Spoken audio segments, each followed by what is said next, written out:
स्वागत है आप सभी का आशीर्वाद नर्सिंग क्लासेस में। आज हम लोग मेंटल हेल्थ नर्सिंग के थर्ड यूनिट के लेक्चर नंबर 2 के बारे में डिस्कस करेंगे। जो हमारे असेसमेंट बचे हुए थे उनके बारे में हम क्या करेंगे, डिस्कस करेंगे कि न्यूरोलॉजिकल असेसमेंट किस तरीके से किया जाता है या न्यूरोलॉजिकल फंक्शन को असेस करने के लिए कौन कौन से ऐसे टेस्ट परफॉर्म किए जाते हैं। कुछ क्रेनियल नर्व्स के बारे में हम लोग पढ़ेंगे, जो हमारे 12 हैं उनको देखेंगे कि कौन कौन से किन किन तरीके से वो हमारा फंक्शन करता है। अगर हमारा एनाटॉमी नहीं क्लियर होगा तब यहाँ पे भी क्या हो जाएगा, हमारा एनाटॉमी भी क्लियर हो जाएगा कि कौन सा क्रेनियल नर्व किस फंक्शन को क्या करने के लिए जिम्मेदार होता है या उसको वो कैरी फॉरवर्ड करता है। ठीक है, तो आज का लेक्चर क्या है, जो हमारे बचे हुए असेसमेंट थे, साइकेट्रिक असेसमेंट थे, उनको क्या करेंगे आज हम लोग डिस्कस करेंगे। क्या है पहला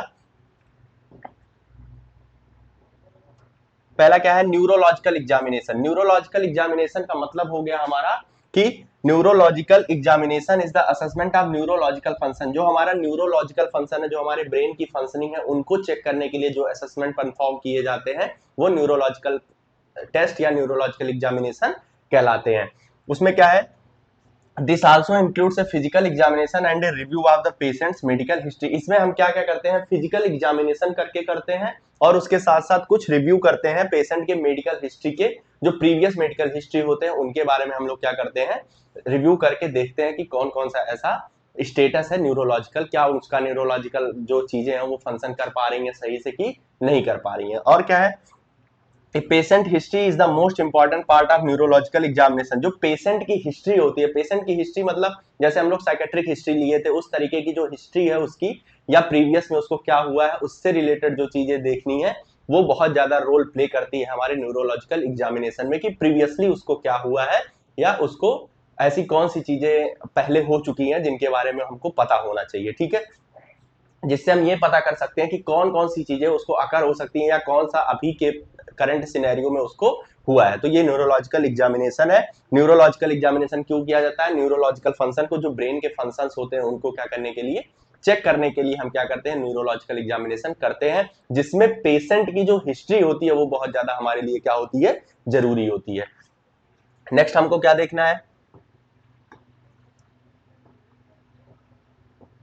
क्या है, a patient history is the most important part of neurological examination. Components of neurological examination, हर टेस्ट में हम लोग कंपोनेंट्स देख रहे हैं, कौन कौन से कंपोनेंट्स हैं या कौन कौन से ऐसे तत्व हैं जिनसे हम क्या कर रहे हैं, एग्जामिनेशन कर रहे हैं, और कौन कौन सी चीजों पे हमारा मेन फोकस रहेगा। तो यहाँ पे क्या है न्यूरोलॉजिकल एग्जामिनेशन का, general appearance including posture, motor activity and vital sign. यहाँ पे हम क्या चेक कर सकते हैं, मोटर एक्टिविटी चेक कर सकते हैं, वाइटल साइन चेक करना है, और उसके साथ साथ हमको जनरल अपीयरेंस भी चेक करना है कि क्या स्थिति उसकी देख करके ही समझ में आ रही है। नेक्स्ट हम क्या करेंगे, असेसमेंट ऑफ कॉन्सियसनेस। कॉन्सियसनेस को भी चेक करना है, उसके लेवल ऑफ कॉन्सियसनेस को चेक करना है कि कितना ज्यादा वो कॉन्सियस है कि नहीं कॉन्सियस है। उसको स्टिमुलस देकर के कॉन्सियसनेस को क्या किया जा सकता है, चेक किया जाता है। आगे चल करके हम लोग को जीसीएस के बारे में देखना है। नेक्स्ट क्या है, क्रेनियल नर्व्स 1 to 12, मतलब 1 से लेकर के 12 तक जो क्रेनियल नर्व है उनको हम देखेंगे कि कौन सा फंक्शन कर रहा है या उसमें कौन सी एबनॉर्मलिटीज देखने को मिल रही है। जब हमको ये पता रहेगा कि क्रेनियल नंबर 1 क्या करता है और क्या फंक्शन करता है, अगर उस तरीके का टेस्ट जब क्रेनियल नर्व पे परफॉर्म कर रहे थे, अगर उसने उस तरीके का परफॉर्म नहीं किया, इसका मतलब उसमें कुछ एबनॉर्मलिटीज है। नेक्स्ट क्या है, motor system including muscle atrophy, tone and bowel, ये सब सारी चीजें हम देख सकते हैं। उसके साथ साथ क्या करना है, sensory system includes vibration, position, pin prick, temperature, light touch and higher touch. ये सब सारी चीजें भी करने के लिए हम क्या कर सकते हैं, न्यूरोलॉजिकल असेसमेंट करते हैं। ये सब सारी चीजें पता करने के लिए या इन चीजों का यूज करके हमको क्या करना है, न्यूरोलॉजिकल एग्जामिनेशन करना है। नेक्स्ट क्या है, रिफ्लेक्सेस चेक करेंगे including deep tendon reflex, GLONASS, और ये सब सारी चीजें हम चेक करेंगे। आगे चल करके हम लोग को देखना है कि कैसे इसको हम परफॉर्म कर सकते हैं। नेक्स्ट क्या है, coordination, gait and Romberg test. Romberg test आगे चल करके हम लोग को देखना है। हमने पूरे स्लाइड बनाई है कि रोमबर्ग टेस्ट क्या होता है। जस्ट लाइक कोऑर्डिनेशन में हमको वो हेल्प करता है जब वो खड़े होने के लिए, आगे चल करके हम लोग को देखना है। ये हमारे क्या है, कंपोनेंट्स ऑफ न्यूरोलॉजिकल एग्जामिनेशन। इसमें हमने क्या क्या देखा, general appearance including posture, motor activity and vital sign check करना है। उसके साथ साथ हम लोग को assessment of consciousness, cranial nerve, उसके साथ साथ motor system, muscle atrophy, sensory system including vibration, position, pin prick, height, और उसके बाद temperature, light touch, deep touch, ये सब सारी चीजें देखनी है। उसके साथ साथ और क्या करना है, रिफ्लेक्सेस को चेक करना है, और कोऑर्डिनेशन और गेट रोमबर्ग टेस्ट के द्वारा हम क्या कर सकते हैं, उसका पता कर सकते हैं। ठीक है, ये हमारा न्यूरोलॉजिकल एग्जामिनेशन के कंपोनेंट्स हैं। ठीक, ये सब सारी चीजें हम उसमें चेक करेंगे। नेक्स्ट हमारा क्या है, GCS.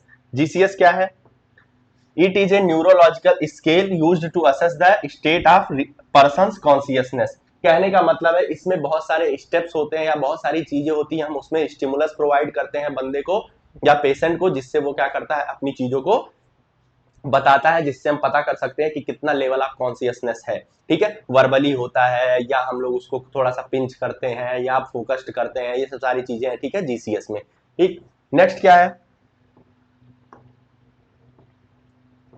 Next examination of the cranial nerve. ये सब आप लोगों ने एनाटॉमी एंड फिजियोलॉजी में पढ़ा होगा, एग्जामिनेशन नहीं पढ़ा है, लेकिन क्रेनियल नर्व के फंक्शन के बारे में आप लोगों ने जरूर पढ़ा होगा कि क्रेनियल नंबर 1 कौन सा फंक्शन करता है, क्रेनियल नंबर 2 क्या फंक्शन करता है। हम लोग जस्ट यहाँ पे रीड करेंगे कि कौन सा क्रेनियल नर्व किस चीज को क्या कर रहा है, अफेक्ट कर रहा है या कौन सी चीजों को फंक्शन कराता है। यहाँ पे ज्यादा कुछ करने की जरूरत आप लोग को नहीं है, आप मेंटल हेल्थ नर्सिंग में पहुंच गए, इसका मतलब आपने एनाटॉमी क्लियर करके आए होंगे, जिससे आप लोग एडल्ट हेल्थ नर्सिंग और एमएसएन दोनों को दोनों क्या किए हैं, कंप्लीट किए हैं। ठीक, तो क्या है क्रेनियल नर्व, फर्स्ट में क्या है, स्मेल का काम करता है। क्रेनियल नर्व फर्स्ट क्या करेगा, स्मेल का काम कर रहा है। उसमें क्या है, evaluate the potency of both the nasal passage by asking the patient to breathe in through one nostril at a time. क्या कहेंगे हम, एक बार में एक नॉस्ट्रिल को दबा करके या एक नॉस्ट्रिल से उसको क्या करेंगे, सांस खींचने के लिए नॉस्ट्रिल्स को क्या करना है, इस पैसेज को चेक करना है, किसमें, क्रेनियल नर्व फर्स्ट में। ठीक, और क्या क्रेनियल नंबर 2 क्या है, विजुअल एक्यूटी विजुअल फील्ड। इसमें क्या कर रहा है, विजुअल चीजों को क्या कर रहा है, ये जानने का प्रयास कर रहा है। क्रेनियल नर्व 2 जो होता है वो किसमें अब हमारा फंक्शन करता है, वो हमारे विजुअलिटी में कम करता है। ठीक है, नेक्स्ट क्या है, क्रेनियल नंबर 3, 4 एंड 6 क्या कर रहा है, extra ocular movement including opening of the eyes. हमारे आईज को ओपन करने के लिए ये जो क्रेनियल नर्व है 3, 4 एंड 6 क्या करता है, हेल्प करता है। ठीक है, यहाँ पे सिर्फ जनरल इंट्रोडक्शन लेना, ये हमारी एनाटॉमी की क्लास नहीं है। मैं यहाँ पे आपको क्रेनियल नर्व बना करके या क्रेनियल नर्व कैसे फंक्शन कर रहा है, उसका मैकेनिज्म ऑफ एक्शन क्या है, ये सब चीजें हमको नहीं यहाँ पढ़नी है। हमको सिर्फ इतना जानना है कि वो क्रेनियल नर्व कौन सा फंक्शन कर रहा है, बस इतना जानना है। अगर उसमें कोई अबनॉर्मलिटीज दिख रही है तो इसका मतलब क्रेनियल नंबर 3, 4, 6 में कोई दिक्कत आ रही है और आगे चल करके उसमें क्या करना है, हमको प्लान ऑफ केयर तैयार करना है। ठीक, नेक्स्ट क्या है, नेक्स्ट हमारा हो जाएगा cranial number 5, facial sensation movements of the jaw and corneal reflexes. इसमें हमारा क्या है, कॉर्निया के रिफ्लेक्सेस को और उसके साथ साथ हमारा फेशियल सेंसेशन, जो हमारे फेशियल फेस में सेंसेशन होता है, वो हमारा कौन हेल्प करता है, क्रेनियल नंबर 5। 3, 4, 6 क्या कर रहा था, आई के मूवमेंट्स को बता रहा था, और 5 नंबर फेशियल सेंसेशन और movement of the jaw and corneal reflexes, हमारी जो जॉ है उसको क्या करने के लिए, मूवमेंट करने में हेल्प कर रहा है क्रेनियल नंबर 5। ठीक है, नेक्स्ट क्या है, cranial nerve 7, facial movement. Facial, पूरे फेशियल मूवमेंट को inspect face for any facial asymmetry. हम क्या चेक कर सकते हैं, कोई फेशियल एसिमेट्री तो उसमें नहीं देखने को मिल रही है, इंक्लूडिंग ड्रूपिंग, मतलब अपने आप से क्या हो जाता है, गिर जाता है। ठीक है, और क्या है, ask the patient to raise eyebrows full puff cheeks and smile and show teeth. क्या करेंगे हम, उसको आईब्रोज रेज करने के लिए बोलेंगे, अगर अच्छे तरीके से कर रहा है तो इसका मतलब क्रेनियल नर्व उसका क्या है, सही है। ठीक, अभी भी मैं बता रहा हूं कि सिर्फ और सिर्फ आपको इतना जानना है कि कौन सा क्रेनियल नर्व किस चीज में हमारा हेल्प कर रहा है। ठीक है, पूरी की पूरी, अगर आपको कंफ्यूजन होगा तो आपको पूरी स्लाइड क्या मिल जाएगी, पूरे के पूरे क्रेनियल नर्व के फंक्शन में, मैकेनिज्म ऑफ एक्शन पे। लेकिन हम मेंटल हेल्थ नर्सिंग के न्यूरोलॉजिकल असेसमेंट में हम कभी भी क्रेनियल नर्व के मैकेनिज्म ऑफ एक्शन को नहीं पढ़ सकते हैं। ठीक, जनरल रिव्यू करना है कि कौन सा क्रेनियल नर्व हमारे कौन से फंक्शन को क्या कर रहा है, अफेक्ट कर रहा है। ठीक, नेक्स्ट क्या रहेगा,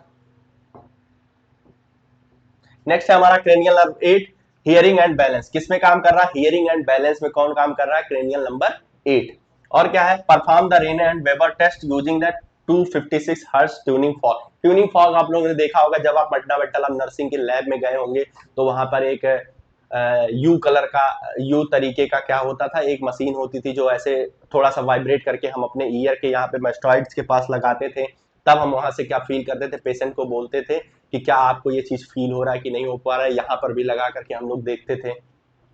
अगर ऐसा आप लोगों ने लेबोरेटरी में किया होगा तो आप लोग को जरूर पता होगा, लैब में जाकर के ट्यूनिंग फॉग का अगर यूज किया होगा। ठीक है, तो यहाँ पे क्या लिखा हुआ है, वेबर टेस्ट क्या होता है, यहाँ पे कुछ चीजें लिखी हुई हैं, अगर चाहें तो आप पढ़ सकते हैं कि किस तरीके से उसका यूज किया जाता है, लेकिन आपको पहले भी पढ़ाया जा चुका है ये सब सारी चीजें, फंडामेंटल ऑफ नर्सिंग में कैसे फॉग का यूज किया जाता है, कैसे वो हमारे बॉडी में सेंसेशन बताता है, कैसे एयर कंडक्शन होता है, कैसे बोन कंडक्शन होता है, ये सब सारी चीजें। ठीक, क्या है, rap the tuning fork firmly and place at the mid line of the head. ठीक है, ask the patient where the hears the sound, normally the sound is heard in the centre of the head of equally in both ears. Both ears के बीच में क्या होता है, वो आवाज सुनाई देती है। ठीक, ये जब आप फील करेंगे, मैं यहाँ से आपको नहीं बता पाऊंगा वो चीजें कैसे चल है। जब आप ट्यूनिंग फॉर्क आपके हाथ में होगा तो उसको क्या कर सकते हैं आप लोग, फील कर सकते हैं, अपने दोस्तों के साथ भी उसको फील कर सकते हैं। उसमें कोई वैसी प्रोसीजर नहीं है कि उसमें चीरा फाड़ा लगाना है। आप चाहे तो खुद के सेटिस्फेक्शन के लिए क्या कर सकते हैं, उस ट्यूनिंग फॉर्क को चेक कर सकते हैं। ठीक, नेक्स्ट क्या है, रीने टेस्ट में क्या है, it compares air conduction to bone conduction. क्या करता है, कंपेयर करता है एयर कंडक्शन और बोन कंडक्शन को। क्या है bone conduction, place the tuning fork on the mastoid bone formally, ask the patient to say now then he can no longer hear the vibration. ठीक है, क्या कर रहे हैं यहाँ पर, मेस्टॉइड बोन पे क्या करेंगे, फॉर्मली उस पे लगाएंगे। ठीक है, तब आवाज उसको सुनाई देगी। नेक्स्ट एयर कंडक्शन क्या है, when the patient says now remove the tuning fork and place the U or the turning fork near the ear without touching it. मतलब एक बार उसको टच कराना है लेकिन दूसरी बार उसको टच नहीं कराना है, जिससे उसको एयर कंडक्शन हो, उसको फील हो ऐसा कि कुछ हवा या कुछ उस तरीके का वाइब्रेशन या सेंसेशन हमको फील हो रहा है। ठीक, जब तक आप उसको खुद से फील नहीं करेंगे तब तक आप थ्योरी से उसको नहीं समझ सकते, या आपका जो पेशेंट है वो उसको फील नहीं कर रहा। एक दो बार आप खुद से भी उसको क्या करिए, फील करिए। ठीक, नेक्स्ट क्या है, नेक्स्ट क्या, cranial number 9 10 swallowing evaluation of the palate gag reflexes. किसमें हेल्प कर रहा है, हमारे निगलने में हेल्प कर रहा है, और गैग रिफ्लेक्सेस को क्या करने का, कंट्रोल करने का या उसको इनिशिएट करने का काम कर रहा है। ठीक, उसके बाद क्या है, क्रेनियल नंबर 11 क्या है, shrugging the shoulders and turning the head. जो हमारा हेड है उसको मोड़ने और इधर उधर करने के लिए क्या होता है, क्रेनियल नर्व कौन सा, क्रेनियल नंबर 11 हमको क्या करता है, हेल्प करता है। उसके साथ साथ क्या है, cranial nerve 12 movement of protrusion of the trunk, trunk को बाहर निकालने के लिए, प्रोट्रूड करने के लिए क्या करता है, क्रेनियल नंबर 12 हमको हेल्प करता है। क्या लिखा हुआ है, tell the patient to move his tongue side to side, check the deviation of the tongue from mid line. हम उसको क्या कर सकते हैं, प्रोट्रूड कराने के लिए बोल सकते हैं, इधर उधर जब वो घुमाएगा तो उससे पता चलेगा कि ये सब सारी चीजें उसकी सही है कि नहीं सही है। ठीक, ये जनरल इंट्रोडक्शन था हमारा क्रेनियल नर्व का। इसके बारे में डिटेल स्टडी हम लोग नेक्स्ट लेक्चर में करेंगे, या हम इसका अलग से लेक्चर बनाएंगे जिससे क्रेनियल नर्व के बारे में ही केवल डिस्कस हो सके, कैसे कैसे उसका फंक्शन होता है। न्यूरोलॉजिकल एग्जामिनेशन में क्रेनियल नर्व नंबर 12 क्या करता है, प्रोट्रूजन ऑफ ट्रंक के बारे में, टंग के बारे में हमको क्या करता है, बताता है। ठीक, नेक्स्ट क्या है, मोटर एग्जामिनेशन। मोटर एग्जामिनेशन क्या है, motor system involve the assessment of body positioning movement and muscle strength. क्या करने का मोटर एग्जामिनेशन, तो हम मोटर एग्जामिनेशन से हम क्या क्या चीजें पता कर सकते हैं, जो हमारा पोजीशनिंग है, बॉडी की पोजीशनिंग के बारे में उसको पता चलता है, और हम क्या करेंगे, और मूवमेंट, और उसकी जो मूवमेंट है, मसल्स की मूवमेंट या मोटर मूवमेंट जो हाथ पैर हिला रहा है उसके बारे में, एंड मसल स्ट्रेंथ, और इसमें क्या हो सकता है, मसल स्ट्रेंथ का भी पता कर सकते हैं। ठीक है, वो क्या है, body positioning, involuntary movement. Involuntary movement मतलब जिसपे हमारा कोई कंट्रोल नहीं है, वो वाले मूवमेंट्स को भी क्या कर सकते हैं, एसेस कर सकते हैं। उसके साथ साथ क्या करना है, मसल टोन को और मसल स्ट्रेंथ को भी क्या कर सकते हैं, हम लोग आइडेंटिफाई कर सकते हैं। ठीक है, नेक्स्ट क्या है, sensory system examination, pain and light touch sensation. हम क्या करेंगे, pain and light touch sensation, touch the patient's body part with the needle and the brush at intervals of 5 second. 5 second के अंतराल में हम क्या करेंगे, जो पेशेंट का बॉडी है उसके पार्ट्स को क्या करेंगे, टच करेंगे। ठीक है, touch the patient body part with the needle and the brush, किससे, नीडल या ब्रश से हम उसको क्या कर सकते हैं, टच कर सकते हैं। ठीक, टच कर सकते हैं needle and the brush at intervals of 5 second. 5 second का अंतराल लेकर के निडल या ब्रश से हम उसको बॉडी के पार्ट्स को क्या कर सकते हैं, टच कर सकते हैं, जिससे हमको सेंसेशन का भी पता चल सकता है। और क्या है, पोजीशन सेंस क्या है, move the patient toe up और down and task patient to tell the position of toe. और क्या कर सकते हैं, हम उसके टो को क्या कर सकते हैं, थोड़ा बहुत अप डाउन करा सकते हैं, उससे हम क्या कर सकते हैं, उसकी पोजीशनिंग का पता कर सकते हैं, और उससे पूछ भी सकते हैं इस टाइम पे आपके टो का पोजीशन क्या है। और क्या है, टेस्ट हिस्ट्रियोजेनोसिस क्या है, place a small object coin pen in the patient's hand and ask him to identify it with closed eye. हम उसके हाथ में क्या दे देंगे, या तो पेन दे देंगे या तो कोई कॉइन दे देंगे, स्मॉल ऑब्जेक्ट देंगे, और उसको आंख बंद करके पूछेंगे, बंद करके उससे पूछना चाहेंगे कि कौन सी चीज अपने आप आपने अपने हाथ में लिया है। ठीक, डीप टेंडन रिफ्लेक्स क्या है? डीप टेंडन रिफ्लेक्स में using a reflex hammer deep tendon reflex are elicited to all four extremities. Note the extent of power of the reflex both visually and palpation of the tendon और muscles in the question. आप लोगों ने जब भी कभी hospital गए होंगे या कभी किसी के साथ गए होंगे तो आप लोगों ने देखा होगा कि एक डॉक्टर जो होता है वो हैमर लिया होता है और हमारे नी पे क्या करता है, ठक ठक करता है हमारे नी पे. तो वो जो हमारा रिफ्लेक्स होता है वो तुरंत हमारा क्या होता है पता चलता है. फोर एक्सट्रीमिटीज मतलब हाथ, दोनों पैर दोनों हाथ पे क्या करते हैं वो हैमर डालते हैं, हैमर लगाते हैं. उससे हमारा जो रिफ्लेक्स होता है वो क्या हो जाता है पता चलता है. उससे भी वो क्या कर सकते हैं पता कर सकते हैं हमारे रिफ्लेक्सेस को हैमर से. ठीक है, और उससे उसकी रिफ्लेक्स की इंटेंसिटी को भी क्या हो सकता है पता चल सकता है, कितने जल्दी आपने रिफ्लेक्स को क्या किया है इनिशिएट किया है. ठीक, ये हमारा क्या हो गया डीप टेंडन रिफ्लेक्सेस. नेक्स्ट क्या है? Coordination gait and Romberg test. क्या है coordination? Test the patient's ability to perform rapidly alternating and point to point remove movement correctly. जो कोऑर्डिनेशन मतलब होता है कि किस तरीके से वो अपने आप को व्यवस्थित कर पा रहा है, क्या एक चीज दूसरे चीज से क्या हो रही है कोऑर्डिनेट हो रही है कि नहीं हो रही है, एक दूसरे के हाथ चल रहा है, पैर चल रहा है, सही से चल रहा है कि नहीं, अगर वो बोल रहा है तो वो सारी चीजें सब कुछ बैलेंस में है कि नहीं. कोऑर्डिनेशन मतलब होता है एक साथ होना किसी चीज का. ठीक है, ये नहीं कि बोल रहा है तो निकल बाद में रहा है और वो चल रहा है तो हाथ नहीं हिल रहा है उसका, ये सब सारे कोऑर्डिनेशन में आते हैं. ठीक है, और उसके साथ साथ क्या है point to point movement evaluation. Instruct the patient to extend their index finger and the touch their nose and then touch to the examiner's finger. अब क्या कह रहा है कि वो अपने इंडेक्स फिंगर से उसको अपने नोज को टच करे, उसके बाद एग्जामिनर को फिंगर को टच करे. ये सब सारे टेस्ट हम परफॉर्म करते हैं जब पेशेंट्स हमारे पास आते हैं. उसके साथ साथ क्या है रॉम्बर्ग टेस्ट के बारे में मैंने पहले आपको बताया था. Ask the patient to stand still with closed eyes. If the patient loses their balance the test is positive. क्या कहने का मतलब है, हम क्या कहते हैं अब पेशेंट को कि आप अपनी आंख बंद करके अपने जगह पर खड़े होइए, अगर उसका बैलेंस बना रहता है तब तो बात ठीक है, लेकिन अगर वो अपना बैलेंस नहीं बना पाता है तो टेस्ट इज पॉजिटिव. और हमारे नर्सिंग में या हमारे मेडिकल में अगर टेस्ट पॉजिटिव है तो इसका मतलब कि चीजें खराब है. अगर टेस्ट निगेटिव है और बहुत सारी जगहों पे निगेटिव है तो मतलब हमारा काम खत्म है. लेकिन हमारे मेडिकल में टेस्ट क्या होना चाहिए, रिपोर्ट निगेटिव होना चाहिए. अगर पॉजिटिव हो गया तो इसका मतलब आपके साथ कुछ खतरा है. नेक्स्ट क्या है, कुछ इन्वेस्टिगेशन ब्लड से रिलेटेड भी कराए जाते हैं. ऐसा नहीं है कि सारे न्यूरोलॉजिकल एग्जामिनेशन करा लिया, हो सकता है उसके कुछ कंपोजिशंस में ही दिक्कत आ गई हो, कुछ हार्मोन्स में दिक्कत आ रही हो, कुछ हमारे कुछ और केमिकल सब्सटेंस में दिक्कत आ रही हो और हम बार बार न्यूरोलॉजिकल असेसमेंट करा ले रहे हैं. सारा डीप टेंडेंस टेस्ट करा लिया, मसल एट्रोफी करा लिया, मसल स्ट्रेंथ करा लिया, वॉलंटरी मसल इनवॉलंटरी मसल सब कुछ चेक कर लिया, लेकिन उसके कंपोजिशन में ही कुछ दिक्कत आ रही हो, इसीलिए ब्लड टेस्ट भी कुछ परफॉर्म किए जाते हैं जिससे हम उसकी केमिस्ट्री का क्या कर सकें पता कर सकें. ठीक है, तो क्या है investigation related blood chemistry, EEG, CT scan and MRI. क्या है blood chemistry in psychiatry refers to the analysis of various blood markers और biomarkers to help diagnose monitor and understand mental health condition. Simple सी बात है, blood test कराने का मतलब ही यही होता है कि हम लोग को डायग्नोसिस करनी है, उस पॉजिटिव एजेंट का पता करना है जिसकी वजह से हो रहा है, या उस चीज का पता करना है जिसकी वजह से ये ट्रिगर आउट हो रहा है. ठीक है, तो कौन कौन से ब्लड टेस्ट हो सकते हैं, कौन कौन से या सिटी स्कैन या एमआरआई, हम बहुत सारी चीजों को इसके बाद देखेंगे. ठीक, तो क्या है here are some of the blood chemistry investigation and related aspects psychiatry. Complete blood count, CBC कराना है.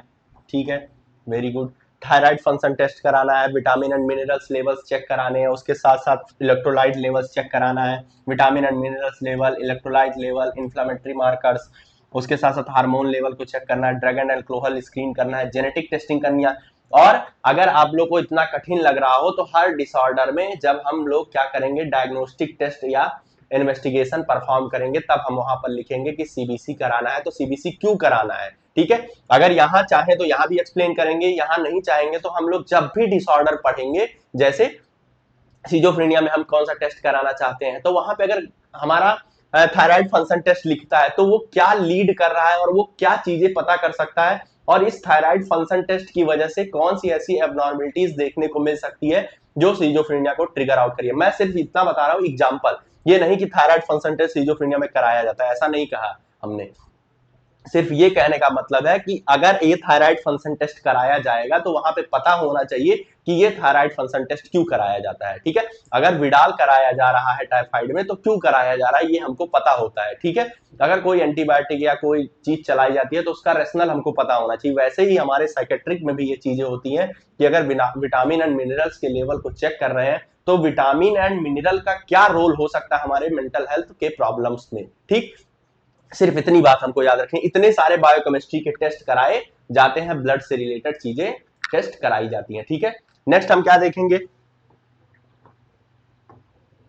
क्या है EEG, radiological investigation used in psychiatry, electroencephalogram, बहुत ज्यादा इंपॉर्टेंट ये टेस्ट होता है हमारे। ईईजी जो होता है क्या है, बहुत ज्यादा इंपॉर्टेंट है। इलेक्ट्रोइंसेफेलोग्राम ये हमारे बहुत सारी चीजों को बता देता है। तो क्या क्या चीजें बताता है देखेंगे, क्या है इलेक्ट्रोइंसेफेलोग्राम, क्या है EEG is a non invasive procedure. एक तो ये नॉन इन्वेसिव प्रोसीजर है, इसमें किसी प्रकार के चीरा फाड़ा की जरूरत नहीं है, कोई भी निडल इंसर्ट नहीं किया जाता है। ये बात आप लोग को समझनी है कि ईईजी में किसी भी प्रकार के जो,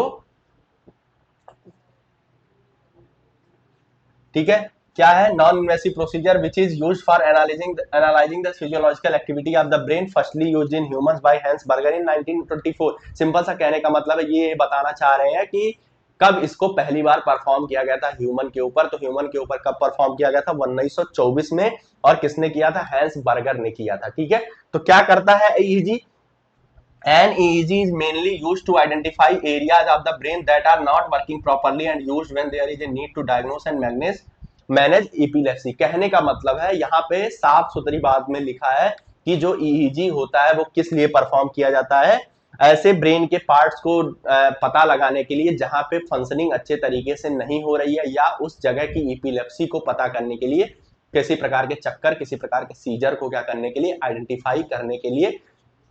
एक पर्टिकुलर जगह पे अगर ब्रेन अच्छे तरीके से फंक्शनिंग नहीं कर रहा है तो जो सिनेप्टिक नर्व्स हैं, जो हमारा सिनेप्स है या जो हमारे न्यूरोट्रांसमीटर्स हैं, वो एक जगह से दूसरे जगह पर अच्छे तरीके से मैसेज नहीं पहुंचाएंगे, तो वहां पे हमें सीजर, एपिलेप्सी के चीजें देखने को मिल सकती है। नेक्स्ट क्या है, so the primary purpose of EEG is to rule out seizure, location, cancerous cells in the brain, infection and even brain death is also diagnosed by an iso electric EEG. क्या क्या कर सकते हैं, cancerous cell का पता कर सकते हैं, और प्रॉपर फंक्शनिंग नहीं हो रही है तो उसको पता कर सकते हैं। उसके साथ साथ हम क्या पता कर सकते हैं, सीजर के लोकेशन को पता कर सकते हैं, कहां किस, जब सीजर पढ़ेंगे तो बहुत टाइप के सीजर होते हैं, ठीक है, बहुत सारे सीजर्स होते हैं, बहुत ज्यादा लोकेटेड होते हैं, किस जगह के सीजर होने से, कौन से लोकेशन पे इफेक्ट होने की वजह से कौन सा सीजर आता है, ये आगे चल करके एडल्ट हेल्थ नर्सिंग का टॉपिक है, उसको हम लोग पढ़ेंगे। तो ईईजी का मेन काम है लोकेशन को पता करना, उसके साथ साथ इन्फेक्शन को पता करना, उसके साथ साथ ब्रेन डेथ को भी पता करना, ठीक है। और किसने यूज किया था, हमारे हैंस बर्गर ने यूज किया था 1924 में, ठीक है, ईईजी को, ठीक। नेक्स्ट हमारा क्या रहेगा, सिटी स्कैन एंड एमआरआई भी परफॉर्म किया जाता है लोकेशंस का पता लगाने के लिए, स्ट्रक्चरल एबनॉर्मलिटीज का पता लगाने के लिए, प्रॉपर क्या लोकेशन पता करने के लिए हम क्या कर सकते हैं, सिटी स्कैन एंड एमआरआई कर सकते हैं हमारे ब्रेन का, जिससे हम क्या कर सके, उसका जो फंक्शनिंग है उसको पता कर सके कि प्रॉपर तरीके से फंक्शन कर पा रहा है कि नहीं कर पा रहा है। नेक्स्ट क्या है, साइकोलॉजिकल टेस्ट। कुछ साइकोलॉजिकल टेस्ट होते हैं, क्या क्या साइकोलॉजिकल टेस्ट किस किस चीज के लिए यूज कर सकते हैं, तो क्या है, psychological test are the objective standardised measure to cognitive, affective and cognitive psychomotor behaviour of a person. Use of psychometric test in psychiatry is directed depicted here to assist in diagnosis. कोई भी test किस लिए perform किया जा रहा है, diagnosis को assist करने के लिए, ठीक है, डायग्नोसिस को करने के लिए। To assess areas of stress and conflict, और क्या करने के लिए, स्ट्रेस और एंड कॉन्फ्लिक्ट के एरियाज को क्या करने के लिए, पता करने के लिए साइकोलॉजिकल टेस्ट का, मनोवैज्ञानिक टेस्ट ये सब हो रहा है। इसमें किसी ज्यादा टूल वूल की जरूरत नहीं है, कोई इक्विपमेंट की जरूरत नहीं है, इसमें जनरल क्वेश्चंस या आस्क क्वेश्चंस कर सकते हैं, इंटरव्यू मेथड से कर सकते हैं, बहुत सारी चीजें, एटीट्यूड टेस्ट करा जाता है, एप्टीट्यूड टेस्ट किया जाता है साइकोलॉजिकल टेस्ट में। ये सब सारे टेस्ट हम क्या करते हैं, परफॉर्म कर सकते हैं, जिससे साइकोलॉजिकल असेसमेंट उसका कर सके पेशेंट का। नेक्स्ट हमारा क्या है, to determine the nature of the deficit. हमको डिफिसिट मतलब जो कमी हो रही है उसकी प्रकृति का मतलब किस वजह से हो रहा है और किस नेचर का है उसको हम पता कर सकते हैं, ठीक है। नेक्स्ट क्या है, to assess severity of psychopathology and treatment response. और हम क्या कर सकते हैं, जो साइकोलॉजिकल ट्रीटमेंट या रिस्पांस देखने के लिए, उसका ट्रीटमेंट का रिस्पांस भी चेक करने के लिए हम क्या कर सकते हैं, साइकोलॉजिकल हम क्वेश्चन पूछेंगे तो हमको पता चलेगा कि क्या हमारे ट्रीटमेंट का उसके ऊपर प्रभाव पड़ रहा है कि नहीं पड़ रहा है। To assess personality and intelligence, और क्या करने के लिए, पर्सनालिटी एंड इंटेलिजेंस को चेक करने के लिए साइकोलॉजिकल टेस्ट क्या किया जाता है, असेसमेंट परफॉर्म किया जाता है। क्या है पर्सनालिटी, क्या है इंटेलिजेंस, आगे चल करके जैसे जैसे यूनिट आएंगे, जैसे पर्सनालिटी डिसऑर्डर पढ़ेंगे, इंटेलिजेंस से रिलेटेड सब कुछ साइकोलॉजी में आप लोग को पढ़ाया गया होगा कि पर्सनालिटी एंड इंटेलिजेंस क्या होता है। ठीक है, पर्सनालिटी का तो हम लोगों ने ये भी देख लिया है कि पर्सनालिटी वो होता है जब इंसान क्या करता है एक पर्टिकुलर सिचुएशन में उसका किस तरीके से वो रिएक्ट करेगा, वो उसकी पर्सनालिटी को बता रहा है। इंटेलिजेंस मतलब बुद्धिमत्ता उसकी, ठीक है, सोचने की, विचारने की जो क्षमता होती है, उसको भी हम क्या कर सकते हैं, साइकोलॉजिकल असेसमेंट से टेस्ट कर सकते हैं।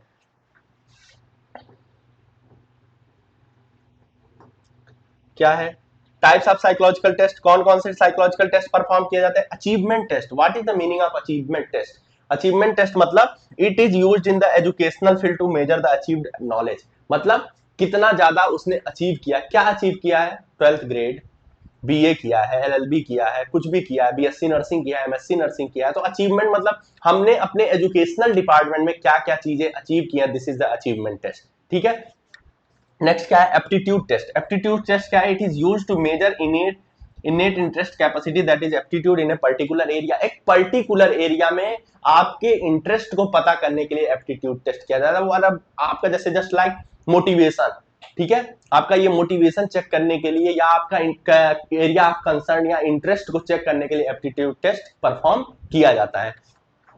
नेक्स्ट एटीट्यूड टेस्ट क्या है, it is used to assess an individual's feeling to predisposition to act about an event, person और ऑब्जेक्ट। एटीट्यूड टेस्ट मतलब किसी इवेंट या किसी पर्सन के ऊपर या किसी पर्टिकुलर सिनेरियो के ऊपर या करंट सिचुएशन के ऊपर आपका किस तरीके का क्या है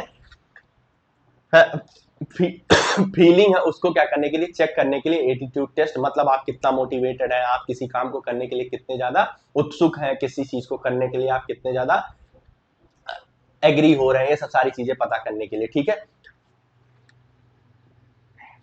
next next neuropsychological test to measure the deficit और कॉग्निटिव फंक्शन। और हम क्या करने के लिए न्यूरोलॉजिकल असेसमेंट किस लिए कर रहे हैं, न्यूरोसाइकोलॉजिकल टेस्ट किस लिए कर रहे हैं, हम कॉग्निटिव जो हमारी फंक्शनिंग है उसको क्या करने के लिए, चेक करने के लिए, उसमें किसी प्रकार का डिफिसिट है कि नहीं। Cognitive is the thinking, learning, memory. ठीक, नेक्स्ट क्या है, occupational test, most important. Occupation कहाँ पे वो इंसान काम कर रहा है, उससे रिलेटेड क्वेश्चंस पूछ करके कोई दिक्कत आ रही है कि नहीं आ रही है, उससे हम क्या कर सकते हैं, उसका पता कर सकते हैं। और इसके इंटरेस्ट को भी पता कर सकते हैं, क्या आप इसमें इंटरेस्टेड हैं कि नहीं है, क्या आपको जो काम कर रहे हैं आपको पसंद है कि नहीं, उससे ये पता कर सकते हैं कि वो जबरदस्ती काम कर रहा है तो उसके मेंटल पे क्या हो सकता है, इफेक्ट पड़ सकता है।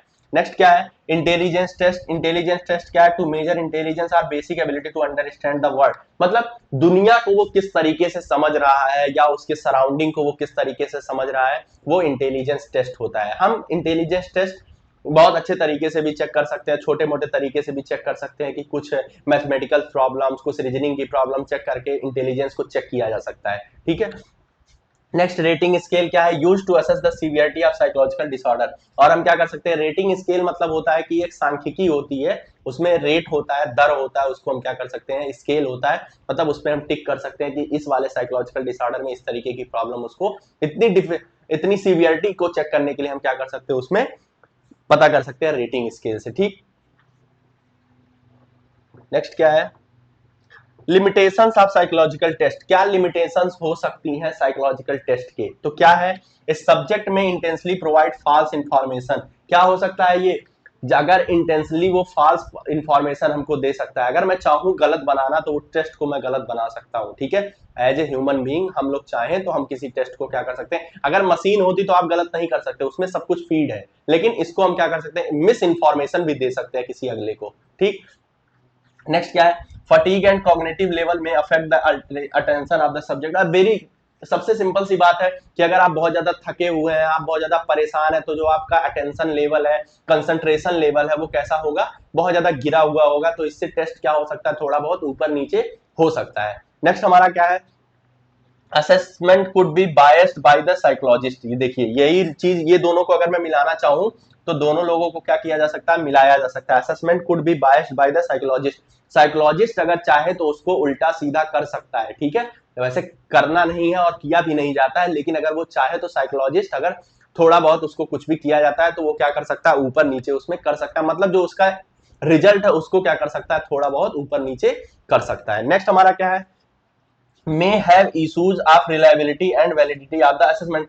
थोड़ी सी इशू होती है रिलायबिलिटी की और वैलिडिटी की, ठीक है, मतलब हम उसके ऊपर विश्वास करें कि नहीं करें, हो सकता है उसका दिमाग उस टाइम पे साइकोलॉजिस्ट का कुछ अलग तरीके से चल रहा था, उसने रिपोर्ट कुछ और बना दिया, मतलब उसके ऊपर थोड़ा सा विश्वास करना, डॉक्टर के ऊपर नहीं, उस टेस्ट के ऊपर रिलायबिलिटी और थोड़ी सी वैलिडिटी पे थोड़ा सा क्या रहता है, इशू रहता है, थोड़ा शक रहता है। ये लिमिटेशंस हो सकती हैं किसकी, साइकोलॉजिकल टेस्ट की। Aptitude, intelligence test, rating scale, बहुत सारे टेस्ट हमने क्या किए, परफॉर्म किए। यहां पे हमारा कंप्लीट होगा यूनिट नंबर 3।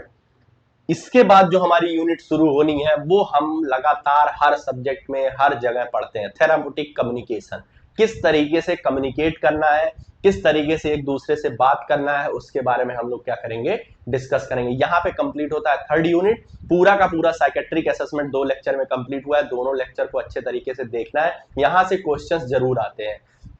अगर हमारे साइकोलॉजिकल टेस्ट से नहीं पूछता है तो वो हमारे एमएससी से पूछेगा, अगर एमएससी से नहीं पूछता है तो बायोमेडिकल से, बायोकेमिकल से पूछेगा, कहीं से नहीं पूछता है तो ईईजी से क्वेश्चन पूछ लेगा, ठीक है। तो पूरा का पूरा यूनिट हमारे लिए क्या है, बहुत ज्यादा इंपॉर्टेंट है। नेक्स्ट यूनिट हम लोग 4th यूनिट शुरू करेंगे, थेरापेटिक कम्युनिकेशन। तब तक के लिए थैंक यू सो मच।